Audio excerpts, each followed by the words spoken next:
डाबुगाँठे जिला भित्तिक निजुक्ति जिला युव छात्र संघ गठित नवरंगपुर जिला मध्य युव छात्र मान समस्त प्रकार समस्यार समाधान और जिला भित्तिक निजुक्ति आंदोलन को मजबूत करने डाबुगाँठे एक जिला स्तरीय युव छात्र संघ कमिटी गठन करने निमंते जिला स्तरीय एक साधारण सभा आयोजन कर बैठक में जिला मध्य 10 कोटी ब्लॉक मध्य शिक्षित युवक युवती मान बेरोजगार युवक युवती मैंने उपस्थित रही एक मजबूत जिला स्तरीय कमिटी गठन करागला।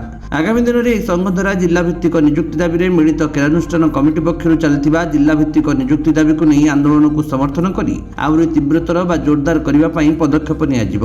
जिला मध्य शिक्षा और निजुक्ति को नहीं समस्त प्रकार समस्यार समाधान एक हो लड़ाई संगठन आगामी दिन में जिला मध्य कार्य करिब।